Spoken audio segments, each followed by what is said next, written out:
চাঁদাবাজি কার্ড এটা দেব ছাত্র দলকে। আমরা আরেকটা কার্ড করব, ভারতীয় গাদ্দার কার্ড, ভারতীয় দালাল কার্ড এটা দিব বিএনপিকে। গদি লইয়া গেছে, গদি লইয়া গেছে, বিএনপিরও নদী করতেছে। প্রিয় ভাইরা, আপনারা এই যে আপনাদের সাথে অন্যায় অবিচার হচ্ছে, এই যে আপনারা মানুষ প্রতারণা হয়েছে, আপনাদেরকে গাদ্দারি করা হয়েছে, তাহলে আপনারা এটা প্রতিশোধ নেবেন না? প্রতিশোধ কি আপনারা লাঠি দিয়ে নেবেন? বিএনপির মতো উচ্ছৃঙ্খল হয়ে নেবেন? আমরা সুন্দরভাবে নিব, নীরব ভোট বিপ্লবের মাধ্যমে নিব। আপনারা উত্তরবঙ্গের মানুষ অনেক চালাক, আমি চিন্তা করেছি। আগেই বুঝেছিলেন এইসব বন্ড প্রতারক বিএনপিকে নির্বাচনে আগেই আপনারা হলো এখানে উত্তরবঙ্গে প্রতারিত করেছেন, তাদেরকে আগেই ভোটে আপনারা তাদেরকে খারিজ করে দিয়েছেন। বাকি যারা অবশিষ্ট আছে তাদেরকে হলো আগামী লোকাল গভর্নমেন্ট স্থানীয় নির্বাচনে ওয়াশ আউট করতে হবে। পারবেন? সবাই রাজি আছেন? এটা দেব আমরা যুব দলকে। একটা দেব টেন্ডারবাজ কার্ড, চাঁদাবাজি কার্ড এটা দেব ছাত্র দলকে। আমরা আরেকটা কার্ড করব, ভারতীয় গাদ্দার কার্ড, ভারতীয় দালাল কার্ড এটা দিব বিএনপিকে। তো পরিস্থিতি কোথায় ছিল, কোথায় এসেছি, সামনে আমরা কই যে যাইতে চাই, সে বিষয়ে 1 মিনিট বলে আমার বক্তব্য শেষ করব। বিএনপির ভাইদেরকে কথা বললেই রাগে ক্ষোভে চোখগুলা লাল লাল করে এখানে আশেপাশে ঘোরাফেরা করতেছে। খেয়ে ফেলবে, মেরে ফেলবে, ধরে ফেলবে, শুধু বলতেই পারে, আর কিছু করতে পারে না। কারণ তাদের লাফালাফি গুলো গত 17 বছর আমরা দেখেছি, শুধু লাফায়, আর কিছু করতে পারে না। আমাদেরকে ভয় দেখায়, ওদেরকে আমাদের গুনার টাইম নাই। আমরা এক আল্লাহ ছাড়া কাউকে ভয় পাই না। এইসব ছাত্রদল, যুবদল, বিএনপির যেসব চুনোপুটি সন্ত্রাসী আছো, আমরা তোমাদেরকে এখনো দাওয়াত দিচ্ছি, হেদায়েতের পথে আসো, নারীদের পক্ষে দাঁড়াও, হিন্দু ভাইদের পক্ষে দাঁড়াও, ব্যবসায়ী ভাইদের পক্ষে দাঁড়াও, আলেম ওলামাদের পক্ষে দাঁড়াও। শহীদ ওসমান হাদি ভাইয়ের হত্যাকাণ্ডের বিচার করো, 1400 শহীদের হত্যাকাণ্ডের বিচার করো, যারা আহত হয়েছে তাদের হত্যাকাণ্ডের বিচার করো, যারা পঙ্গু হয়েছে তাদের প্রতিনিয়ত যে যন্ত্রণার মধ্যে দিয়ে যাচ্ছে সেই মানুষগুলোর জীবনের অঙ্গহানির বিচার করো, এবং বাংলাদেশে যারা মানুষের সাথে গাদ্দারি করেছে তাদের বিচার করো। সীমান্ত পাহারা দাও, বাংলাদেশের যারা গরিব মানুষ তাদের পক্ষে গিয়ে কাজ করো। যদি তোমরা এই কাজগুলো করতে পারো তাহলে তোমরা লাফালাফি করবে না, তোমরা কাজে নিয়োজিত হও। আমরা তোমাদের সাথে ঐক্যবদ্ধ হয়ে কাজ করতে রাজি আছি, বাংলার জনগণ। আর যদি এদিক সেদিকের চেষ্টা করা হয়, হাজী শরীয়তুল্লাহ লাঠিয়াল বাহিনী ছিল, ব্রিটিশদের বিরুদ্ধে উল্টা পাল্টা করা হইলেই বলতো লাঠিয়াল বাহিনী, যাও এদের উল্টা পাল্টা গুলাকে সাইজ করে আসো। যেই মানুষ ভোট দিয়ে ক্ষমতায় বসাতে পারে সেই মানুষ যদি আবার পার্লামেন্টের সামনে যায়, পার্লামেন্টের পিছনের দরজা দিয়ে পালানোর সুযোগ পাবে না তারা। মাননীয় প্রধানমন্ত্রী আপনাদের উত্তরবঙ্গের সন্তান, উনি দেশে আইসা বলল যে শহীদ ওসমান হাদির বিচার করা হবে, ওনার কবর জিয়ারত করলো।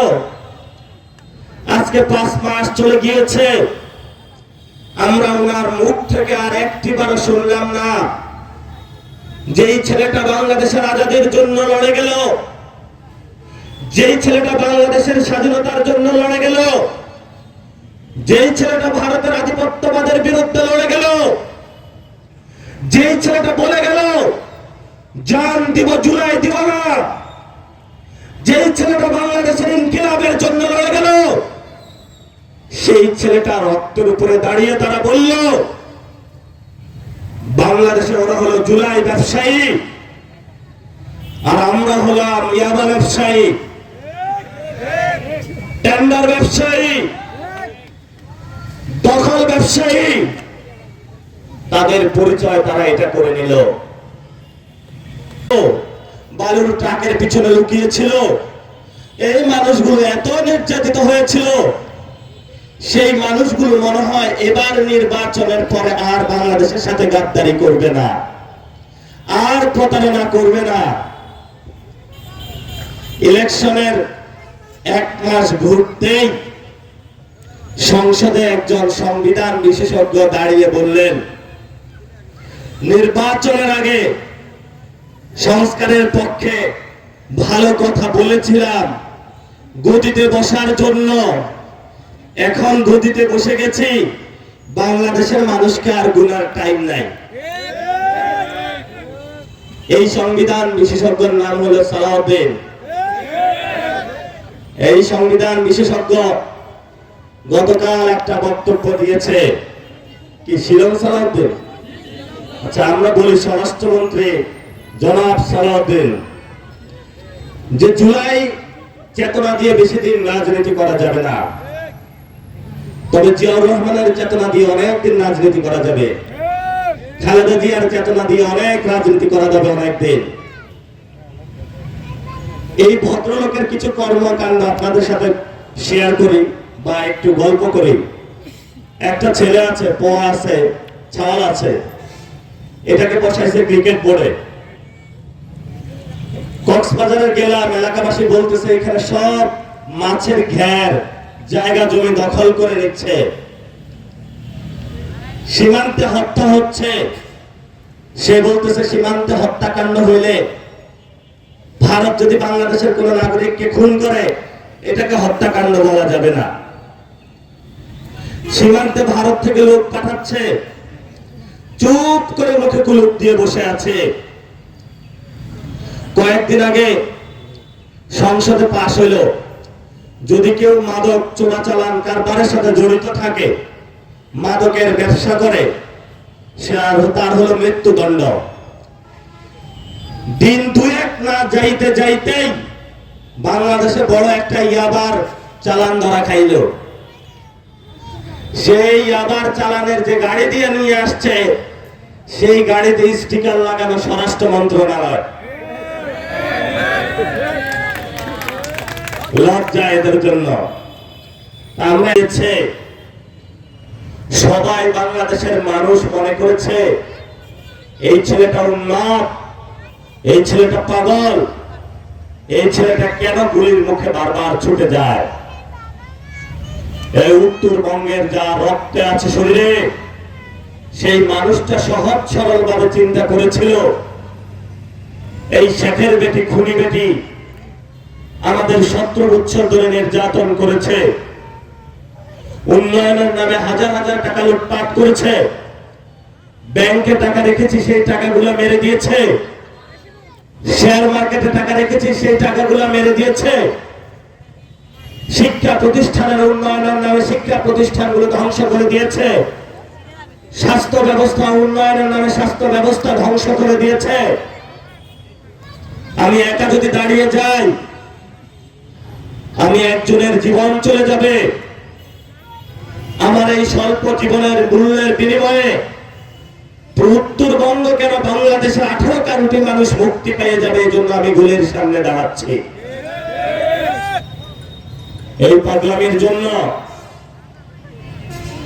শেখ হাসিনা মনে করলো ঠিক আছে একটাকে মেরে ফেল।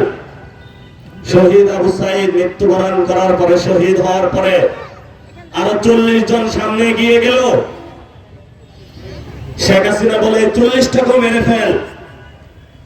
40 জন মারার পরে 400 জন সামনে এগিয়ে গিয়েছে, বলেছে বুকের ভিতর অনেক ঝড়, বুক পেতেছি, গুলি কর। শেখ হাসিনা এক এক করে যেই ছেলে মেয়েকে কোন বাবা কোন মা 20-25 বছর ধরে লালন পালন করেছে, চোখের সামনে 1400 লোককে একে একে শহীদ করা হয়েছে।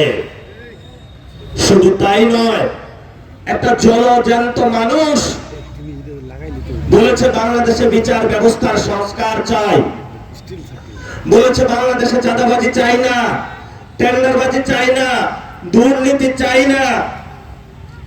চাকরির পরীক্ষা দিতে গিয়ে শুধু ছাত্রলীগ যুবলীগের কোটা চাই না। এটার জন্য আন্দোলন করতে গিয়েছিল, কারো চোখ কেড়ে নেওয়া হয়েছে, কারো হাত কেড়ে নেওয়া হয়েছে, কারো পা কেড়ে নেওয়া হয়েছে। এরকম বাংলাদেশের লাখ লাখ মানুষ শরীরে এখনো বুলেট বয়ে বেড়াচ্ছে।